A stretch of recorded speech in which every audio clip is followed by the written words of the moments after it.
और अब हुकूमत ने पेट्रोल और डीजल की कीमत में इस बार यानी इस फ्राइडे को 5 रुपये फ़ी लीटर कमी की थी, लेकिन हमने देखा था कि जेट फ्यूल की कीमत में 111 रुपये फ़ी लीटर से ज़्यादा की बड़ी कमी की गई। यानी हुकूमत ने महंगी सवारी को, सबसे महंगी सवारी को सस्ता कर दिया और मोटर बाइक और रिक्शे जैसी सस्ती और आम सवारियों को महंगा ही रखा है। अब बहरहाल नई कीमतों के मुताबिक पेट्रोल इस वक्त 409 रुपये से भी ऊपर पर लीटर है, हाई स्पीड डीजल भी 409 से ज़्यादा 1 लीटर का हो गया, जबकि जेट फ्यूल सिर्फ 330 रुपये फ़ी लीटर की कीमत पर आ गया है। अब हुकूमत का दावा है कि ये कमी आलमी तेल की कीमतों और हुकूमती रिव्यू मैकेनिज्म के तहत की गई है। अब इसी तरह हुकूमत ने अमीरों को तो बड़ा रिलीफ दे दिया, लेकिन गरीबों को महंगाई की चक्की में एक बार फिर बुरी तरह पीस डाला है। अब एक्सपर्ट्स इस पर क्या कहते हैं, वो ये कहते हैं कि पेट्रोल और डीजल में 5 रुपए की मामूली कमी से आम कंज्यूमर्स को एक सो कॉल्ड रिलीफ भी नहीं मिल सकेगा, क्योंकि ट्रांसपोर्ट से लेकर अशियाए ख़ुरनोश और के डिलीवरी अखराजात में असल प्रेशर अब भी मौजूद रहेगा। पेट्रोल की 1 लीटर कीमत इस वक्त तकरीबन 409 रुपये से ज़ायद है, जिसमें लेवी मार्जिन और टैक्सेस मिलाकर ही फ़ी लीटर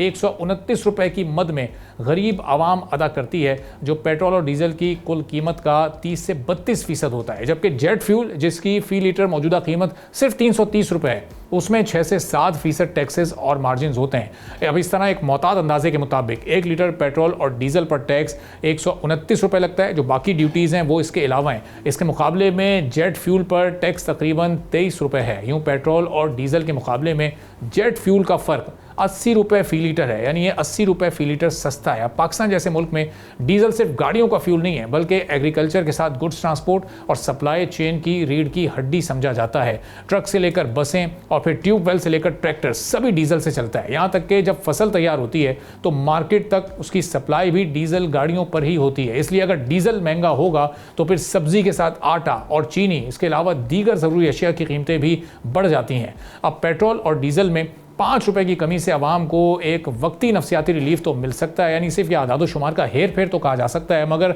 महंगाई में कोई नुमाया कमी नहीं होगी। इसी तरह पेट्रोल की कीमत में इजाफे से आम आदमी की सवारी, चाहे वो बस हो, रिक्शा हो, बाइक हो या छोटी कार हो, उनके रोज़ाना के खर्च में बहुत इजाफा हो जाता है।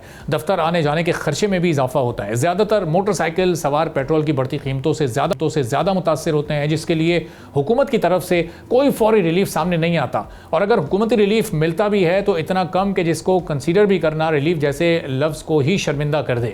हुकूमती ऐलान के तहत मोटरसाइकिल सवारों को महीने भर में 2000 रुपये का रिलीफ इसकी एक मिसाल है, जो सिर्फ चंद हज़ार लोगों को ही मिल रहा है। लेकिन इसके बरक्स जेट फ्यूल में बड़ी कमी एयरलाइंस के लिए एक बहुत बड़ी खबर है, क्योंकि एविएशन इंडस्ट्री के मुताबिक फ्यूल किसी भी एयरलाइन ऑपरेटिंग अखराजात का तकरीबन 25 से 30% होता है।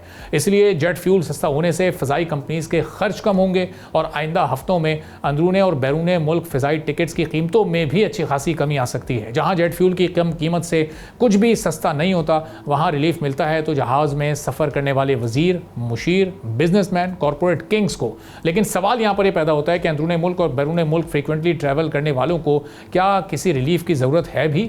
इस रिलीफ को क्रॉस सब्सिडी में पेट्रोल और डीजल की कीमतों में एडजस्ट करना क्या ज़्यादा बेहतर नहीं होता? जो 111 रुपये यहाँ कम हुए, वो 50-50 रुपये यहाँ पर अगर कम कर दिए जाते तो शायद ज़्यादा बेहतर होता। अब आगे का हाल क्या है? माहिरीन ने बता रहे हैं कि अभी भी मशरिक़ वस्ता में हालात चूँकि कशीदा हैं, तो आलमी तेल की जो मार्केट है वो और फिर रुपए की कदर अब भी बड़े ख़तरात हैं। अगर आलमी मंडी दोबारा ऊपर जाती है तो आवाम को ये 5 खुशी ज़्यादा देर याद नहीं रहेगी, और अभी देखना है कि अगले जुमे को इसमें कुछ मज़ीद कमी की जाती है या फिर ईद से पहले एक नया तोहफ़ा आवाम को दे दिया जाता है। सब्सक्राइब करें और बेल दबाएं ताकि कोई खबर रह न जाए।